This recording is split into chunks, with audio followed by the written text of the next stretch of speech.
I always thought the worst way to wake up was to the sound of a blaring alarm. Turns out, I was wrong.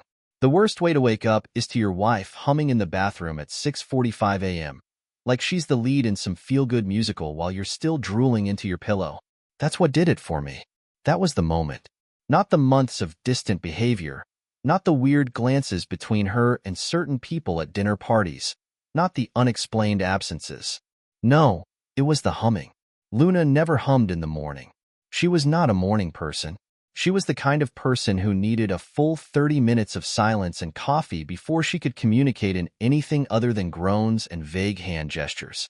And yet, there she was, bright-eyed and cheerful, humming some tune I couldn't quite place, as if she had been secretly rehearsing for Broadway. I sat up in bed, groggy but suspicious, rubbing my eyes. "What's got you so chipper?" She poked her head out of the bathroom, toothbrush in mouth, hair already styled, eyes too awake for this ungodly hour. "Huh.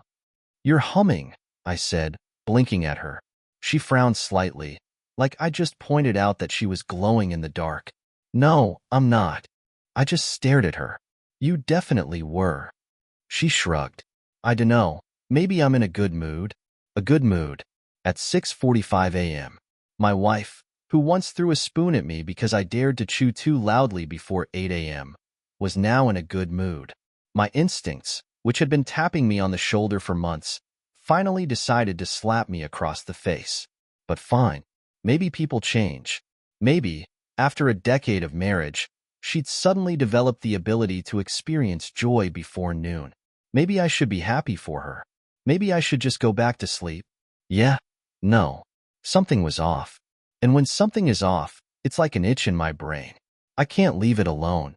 So, I got out of bed and wandered into the kitchen, expecting the usual: half a slice of toast abandoned on a plate, an empty coffee cup, her bag tossed onto the counter like it had been catapulted there from across the room. Instead, I walked into something that should have been featured in a magazine under the title "The Morning Routine of Someone Who Has Their Life Together." The counters were spotless. The dishes from last night were gone. A fresh pot of coffee sat there, still steaming. And there, on the kitchen island, was a neatly packed lunch in a reusable container. An actual homemade lunch. I frowned. My wife, the woman who considered anything beyond reheating leftovers to be culinary ambition, had prepared a full, balanced meal and labeled it with a sticky note. "Have a great day," smiley face. Okay, now I knew something was up. I grabbed the container and held it up like it was evidence in a crime scene. "Luna." She walked in, fully dressed, looking like someone who had never once pressed snooze in their life. "Yeah." I pointed at the note. "What is this?" She tilted her head. "Your lunch?" "My lunch," I repeated, narrowing my eyes. "You packed me lunch." "Yes." I stared at her. "You never pack me lunch." She waved a hand. "Oh, come on, don't be dramatic. I just thought I'd do something nice." "Right. Something nice," I said, still holding the container. "And you cleaned. And you're up early. And you're humming." Her smile flickered. Just for a split second. If I hadn't been hyper-focused, I might have missed it. "Kevin," she sighed, reaching for her bag. "Why are you acting weird?" "I'm acting weird?" I let out a short, humorless laugh. "You packed me a lunch with a smiley face note like we're in some kind of 1950s sitcom. This isn't normal." She rolled her eyes. "God forbid I do something thoughtful for once." "Exactly," I said, pointing at her. "For once." She groaned, snatching her bag off the counter. "I don't have time for this." And then she left. Just like that. Out the door. Like she hadn't just rocked the very foundation of reality by packing a lunch. I stood there for a moment, staring at the door, then down at the container in my hand. I lifted the lid. Grilled chicken, roasted vegetables, even a little container of sauce on the side. I frowned. Luna didn't grill things. Luna's version of meal prep was ordering takeout and pretending she had made it. She was the same person who once managed to burn a frozen pizza. And yet, here was this perfectly portioned, beautifully arranged meal, with just the right balance of protein and carbs. I had questions. So, naturally, I did what any sane person would do. I called my best friend, Ryan. He picked up on the second ring. You're calling me at 7 a.m. Someone better be dead. Luna packed me lunch. There was silence.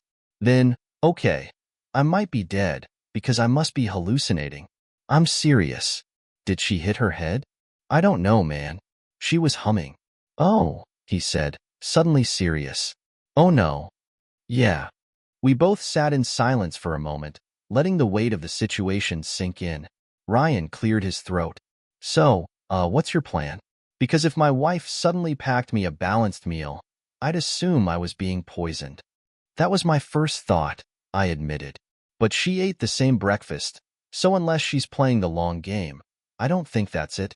So what, then? I leaned against the counter, rubbing a hand down my face. I don't know, but I'm going to find out. Because this wasn't just about the lunch, or the humming, or the cleaning. No, this was something much bigger. And whatever it was, I had a feeling I wasn't going to like it. I always thought my wife was a terrible liar. You know, the kind who stumbles over her words when she tries to make up a reason for why she forgot to pick up the dry cleaning. But it turns out, when she really puts her mind to it, she's got some talent. The humming, the lunch, the spotless kitchen. Those were all carefully orchestrated moves in a game I didn't even realize I was playing yet.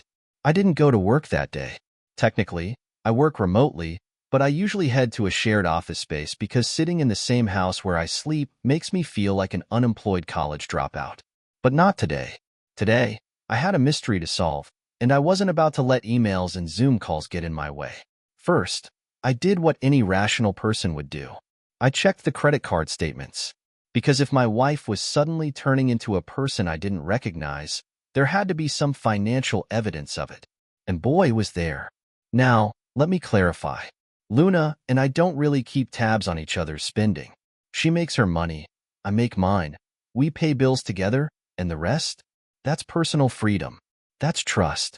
At least, that's what I used to think. But I was looking at the transaction history, and either Luna had taken up an expensive new hobby, or she had a second life I didn't know about. $267.49, exclusive fitness center. Luna's idea of working out is stretching once and then deciding she deserves a snack. $89.99, some weird online store with a name that sounds like a Scandinavian furniture brand. $43.50, coffee shop, 5 separate charges in one day. She usually complains about spending $5 on a latte, but now she's sponsoring their entire business model. $136.20 AA hotel. A hotel? Not a fancy one, not a cheap one. One of those respectable but forgettable places that you book when you don't want to answer too many questions. I stared at that charge for a long time. There was no business trip, no friend visiting from out of town, no sudden emergency that required a temporary stay anywhere but our own house. I leaned back in my chair, staring at the ceiling like it had answers. I wasn't naive. I wasn't the kind of guy who ignored warning signs and convinced himself that everything was fine when it obviously wasn't. Still, part of me wanted to believe that there was some other explanation. Maybe she had a surprise planned for me. Maybe she just needed a night alone. Yeah, and maybe I was the King of England. I grabbed my phone and called Ryan. He answered on the second ring. Tell me you found something good. Luna booked a hotel. Ryan whistled. That's bold. Yeah. Did she book it for you? Huh. No. Well, in that case, I think we can safely say your wife is doing something shady. The question is, what's your move? Good question. A normal person might have confronted their spouse immediately, thrown the evidence on the table, and demanded answers. But I wasn't interested in the usual approach. No, if Luna was playing a game, I was going to play right back. I needed more. So I did the next logical thing. I checked our home security system. Luna thinks our security cameras are just for show. She's not entirely wrong. I mostly installed them to pretend I was a responsible homeowner. But the thing is, they do work. And they store footage. I pulled up the recordings from the past week, fast-forwarded through hours of nothing. Then, something caught my eye. Last Thursday, Luna leaving the house, carrying a bag I didn't recognize, getting into a car that was not hers. I paused the footage, stared at the screen. A car I had seen before, but not ours, not a friend's. I rewound, trying to get a better look. The license plate wasn't fully visible, but I knew the car. I knew it. And that's when it clicked.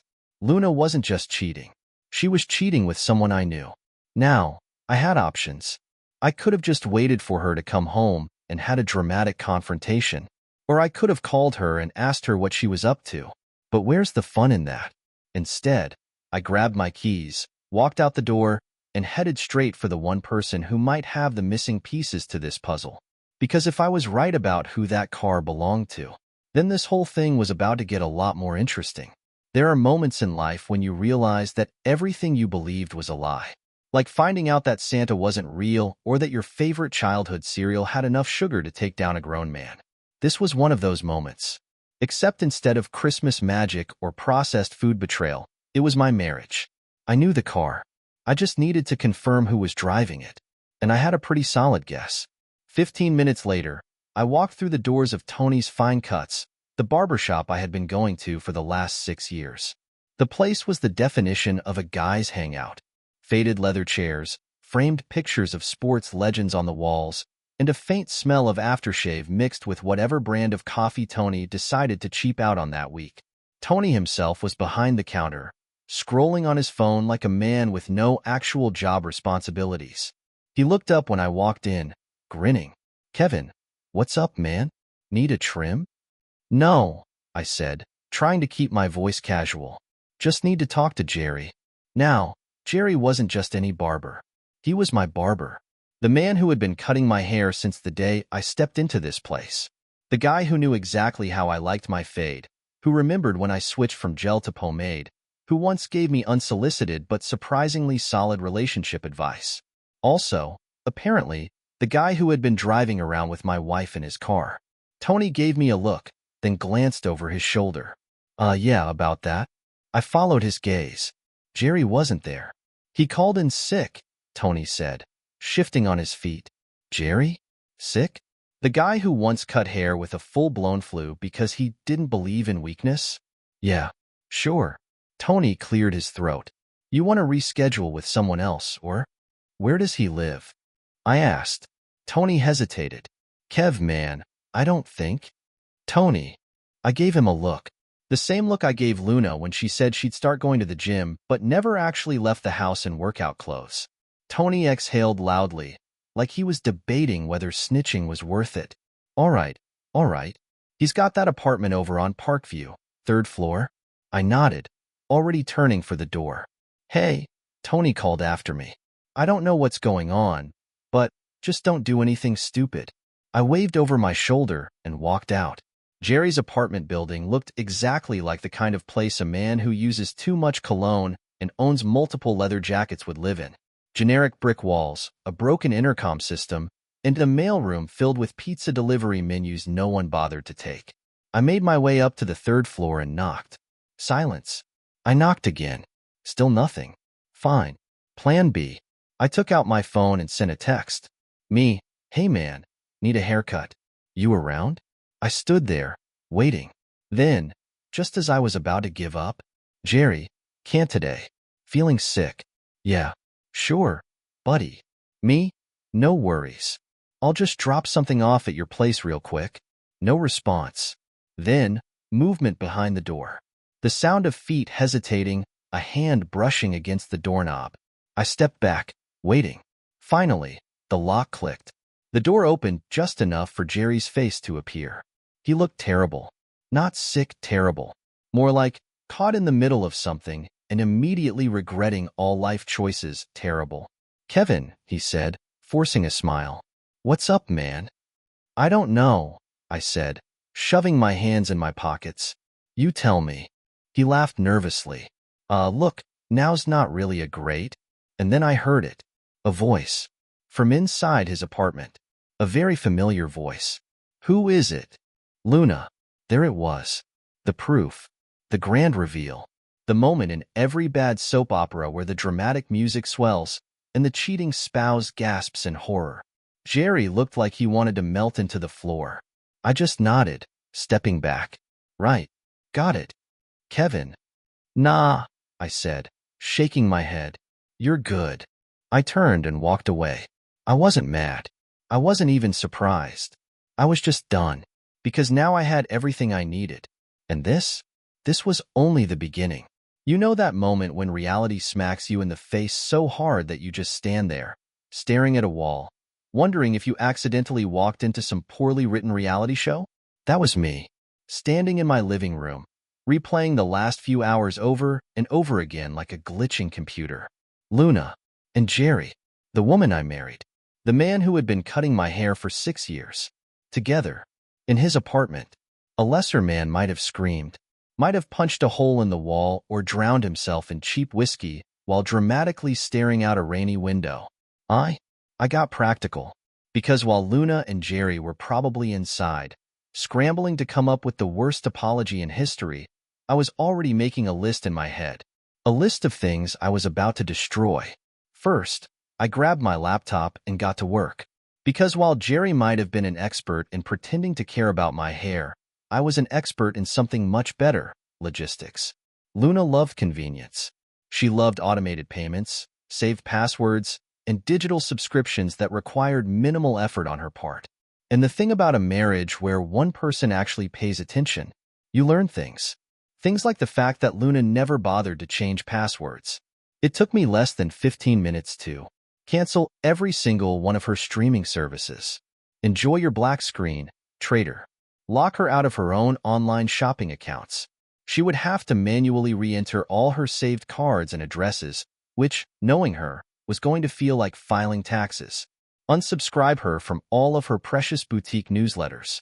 No more limited-time exclusive member sales for you. Next, I turned to our shared expenses.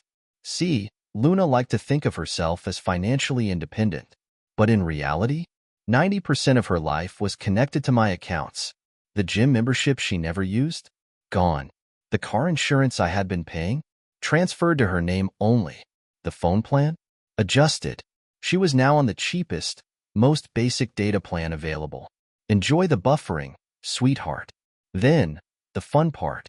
Luna had a habit of leaving her laptop signed into her email. And her email was filled with all kinds of interesting details, like a rental confirmation for a weekend getaway that she and Jerry had booked together. A nice little trip out of town, under some ridiculous fake names, like they were spies instead of two fools with no imagination. The reservation was for this upcoming weekend. Perfect. I called the hotel. Hi, I need to modify an existing reservation. 5 minutes later, the romantic getaway had been downgraded to a single room, 2 twin beds. No refunds. No cancellations. Then, for good measure, I used Luna's own email to request a full turndown service at 5 a.m., with extra towels and a complimentary wake-up call. By the time I was done, I was feeling pretty good. But I wasn't finished. Because there was still Jerry. Jerry, the man who had pretended to be my friend while simultaneously sneaking around with my wife. The same Jerry who would give me a knowing nod and say, "Man, you're a lucky guy," while probably texting Luna under the table. So, naturally, I decided to review bomb his business. I made a post on every review site I could find. Something simple, yet effective. Would not recommend. Barber lacks professional ethics. Also, gave me the worst haircut of my life. Uneven fade. Rush job. Smelled like cheap cologne. Avoid at all costs. Then, I created another account and wrote, booked an appointment, and the guy was 30 minutes late. Spent half the time texting. Not worth it. Unprofessional. Waste of money. Did Jerry deserve to lose his entire career over this? Maybe not. Did I care? Not even a little bit. Once I was satisfied, I sat back and checked the time. It had only been an hour since I left Jerry's apartment, and I had already dismantled half of Luna's life and planted a ticking time bomb under Jerry's reputation. But something was missing, and that's when I remembered. The house. Oh, Luna was in for a real treat when she came home. I grabbed a roll of painter's tape and started marking things. The couch? Mine. The TV? Mine. The Wi-Fi router? Mine. The espresso machine she loved but never figured out how to use? Mine.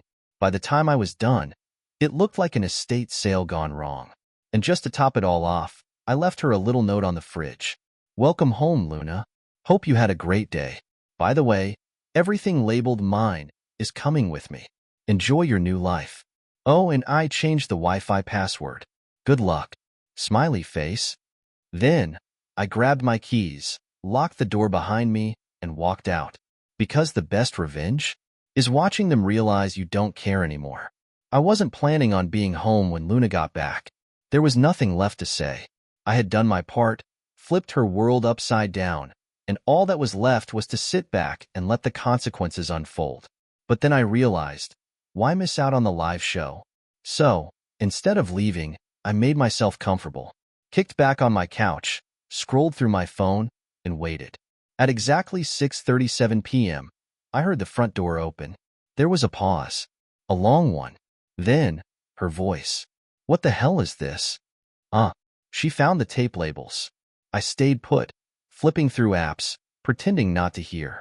Her footsteps approached the living room, stopping abruptly. Kevin? I turned my head, giving her my best neutral expression. Oh hey, you're home early. She blinked. It's the same time I always get home. Huh, I said, feigning confusion. Could have sworn you were spending more time at Jerry's place lately. Her face did this thing where it tried to settle between 5 different emotions at once. Shock, guilt, annoyance, a brief attempt at innocence, and, finally, mild panic. I gestured around. Like the labels? Thought it'd make things easier for you. Her eyes darted around the room, taking in all the carefully marked mine tags. Are you serious? I nodded. Completely. She opened her mouth, then closed it, then opened it again. This is Kevin, can we just? I held up a hand. Let me stop you right there. I'm gonna guess that whatever you're about to say falls under one of the following categories. It's not what it looks like. I can explain. Can we just talk? Some weird emotional deflection that turns this into my fault. Her jaw clenched. You don't know what's going on. Oh, I think I do. I leaned back, arms crossed. You and Jerry. His apartment. Your voice in the background. Should I keep going? Silence. Her hands clenched into fists, then released.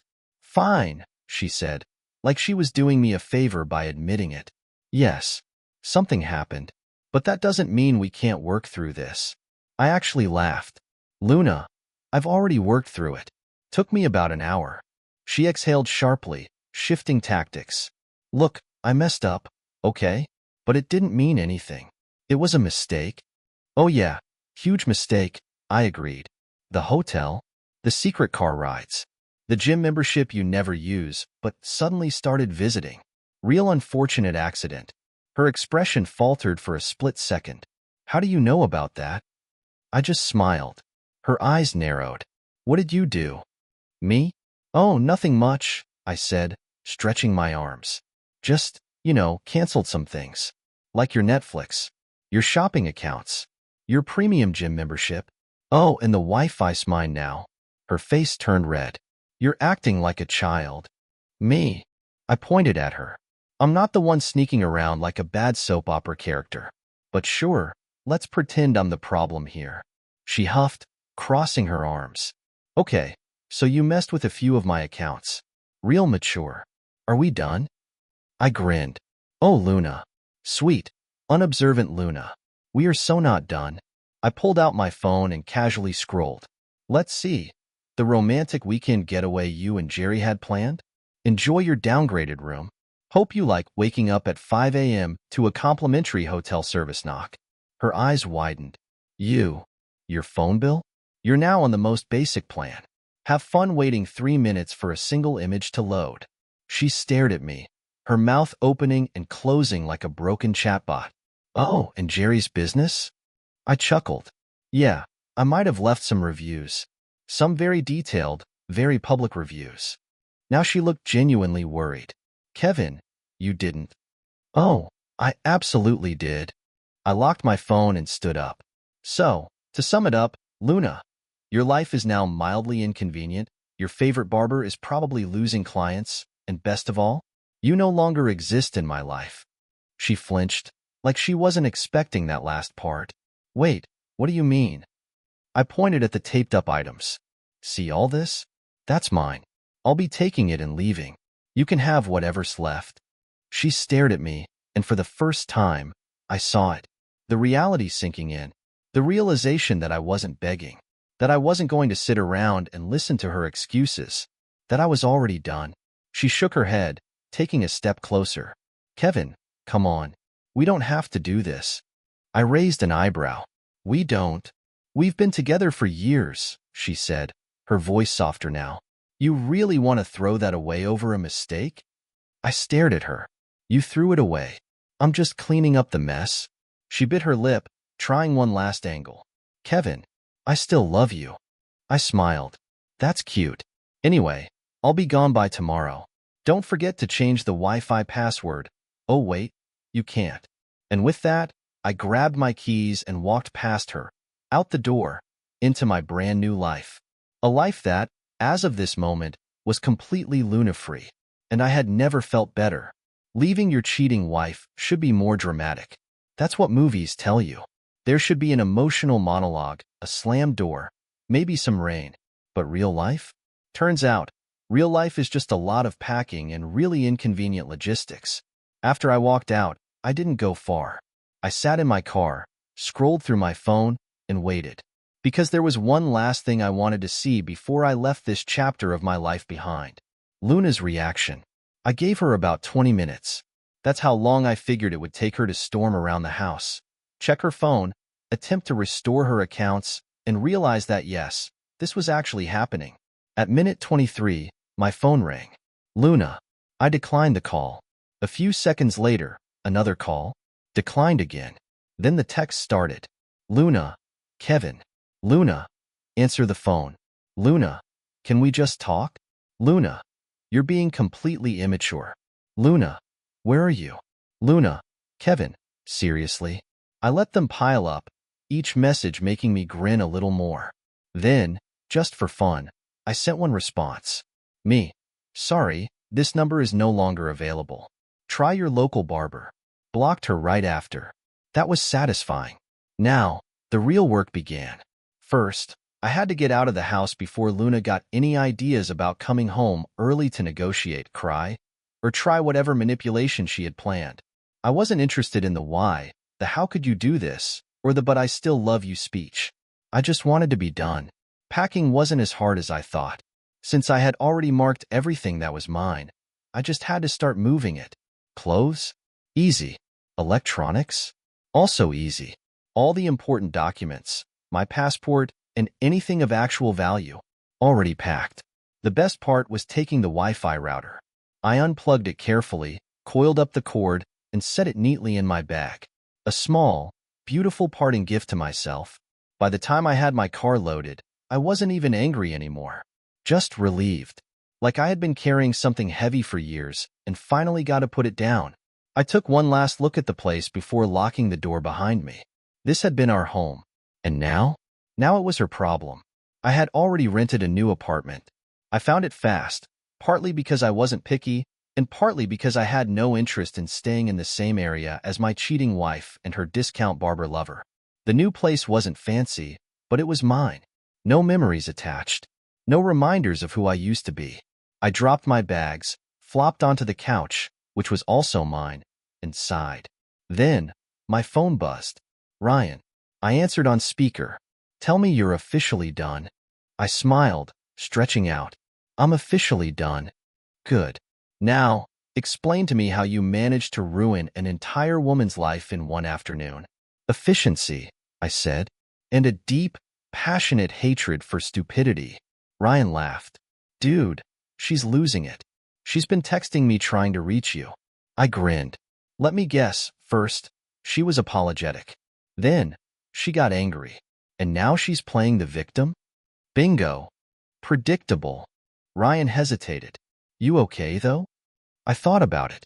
The past 24 hours had been chaotic, but somehow, I felt lighter. Yeah, I said, nodding to myself. I think I am. There was a pause. Then Ryan said, okay, but I have to know. Did you really take the Wi-Fi router? I smirked. Oh, you know I did. And just like that, we both started laughing. Because life moves on. And so was I. Thanks for watching. Rate the story in the comments. Subscribe to the channel.